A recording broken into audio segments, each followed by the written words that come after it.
વિસનગરમાં આરોગ્ય ક્ષેત્રે નવી ક્રાંતિ. જીડી હોસ્પિટલમાં એમઆરઆઈ અને સીટી સ્કેનનું લોકાર્પણ. વિસનગરની જીડી જનરલ હોસ્પિટલ ખાતે દર્દીઓ માટે અત્યાધુનિક આરોગ્ય સુવિધાઓનો ઉમેરો થયો છે. ઓએનજીસી મહેસાણા દ્વારા CSR સહયોગથી મળેલ 1.5 ટેસ્લા વ્હાઇટ બોર 70 CM એમઆરઆઈ મશીન તથા સાબરમતી ગેસ ગાંધીનગર દ્વારા CSR સહયોગથી મળેલ 32 સીટી સ્કેન મશીનનું લોકાર્પણ કરવામાં આવ્યું હતું. આ લોકાર્પણ કાર્યક્રમ ઉર્જા મંત્રી ઋષિકેશ પટેલ અને આરોગ્ય રાજ્યમંત્રી પ્રફુલ પાનસેરિયાની ઉપસ્થિતિમાં યોજાયો હતો. ગરીબ દર્દીઓને મોટો લાભ મળશે, ઋષિકેશ પટેલે જણાવ્યું. આ પ્રસંગે ઉર્જા મંત્રી ઋષિકેશ પટેલે જણાવ્યું હતું કે જીડી જનરલ હોસ્પિટલ વિસનગરના લોકોની આરોગ્ય સુવિધા માટે મહત્વપૂર્ણ સેવા આપી રહી છે. હોસ્પિટલને વધુ સુદૃઢ બનાવી તેને સંપૂર્ણ આરોગ્ય સંકુલ તરીકે વિકસાવવાના પ્રયાસો કરવામાં આવી રહ્યા છે. મંત્રીએ વધુમાં જણાવ્યું હતું કે હોસ્પિટલમાં આધુનિક લેબોરેટરીનું કામ પણ ચાલી રહ્યું છે. આગામી સમયમાં દર્દીઓને વિવિધ પ્રકારના ટેસ્ટ હોસ્પિટલમાં જ ઉપલબ્ધ થાય તે દિશામાં કામગીરી કરવામાં આવી રહી છે. આરોગ્ય રાજ્યમંત્રી પ્રફુલ પાનસેરિયાએ જણાવ્યું હતું કે મુખ્યમંત્રી ભૂપેન્દ્ર પટેલના નેતૃત્વ હેઠળ ગુજરાતમાં આરોગ્ય સેવાઓનો વ્યાપ છેવાડાના માનવી સુધી પહોંચ્યો છે. રાજ્યમાં મેડિકલ કોલેજોની સંખ્યા વધવાની સાથે સરકારી હોસ્પિટલો, PHC અને CHCને પણ આધુનિક બનાવવામાં આવી રહી છે. વિસનગરની જીડી હોસ્પિટલમાં એમઆરઆઈ અને સીટી સ્કેન જેવી સુવિધાઓ ઉપલબ્ધ થવી એ આજ આરોગ્યલક્ષી વિકાસનો એક ભાગ છે. તેમણે રાજ્યમાં કાર્યરત ડાયાલિસિસ સેન્ટરો સહિતની આરોગ્ય સેવાઓનો પણ ઉલ્લેખ કર્યો હતો. ભેળસેળિયા તત્વો સામે કડક ચેતવણી કાર્યક્રમ દરમિયાન આરોગ્ય રાજ્યમંત્રીએ પ્રફુલ પાનસેરિયાએ ખાદ્ય પદાર્થોમાં ભેળસેળ કરનારા તત્વો સામે પણ કડક ચેતવણી આપી હતી.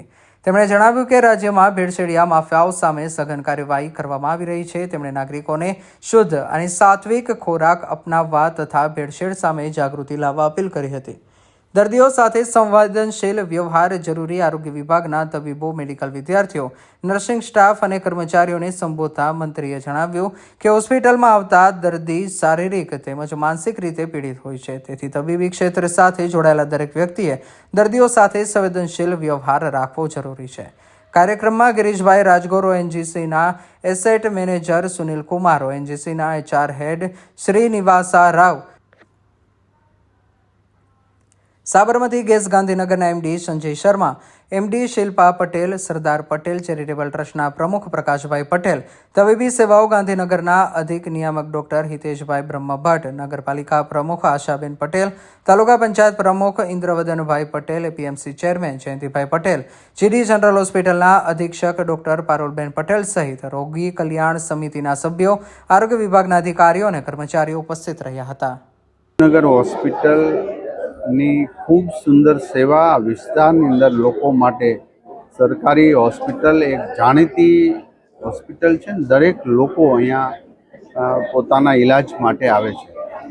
ત્યારે આજે અહીંયા આ હોસ્પિટલમાં હવેથી CT સ્કેન અને MRI આ બે સુવિધા ન હતી, જેથી કરીને કોઈ એવા દર્દીને બાજુના કે મોટી હોસ્પિટલમાં શિફ્ટ કરવા પડતા હતા.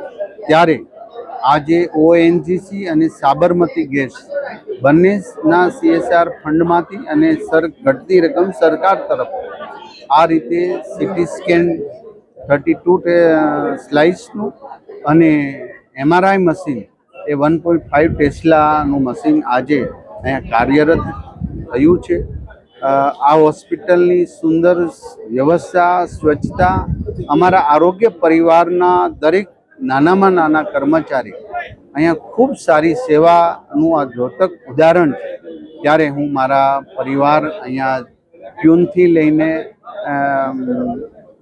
સર્જન સુધી હું તમામને હૃદયપૂર્વક એમની સેવાને બિરદાવું છું, એમને વંદન કરું છું, એમને અભિનંદન પાઠવું છું.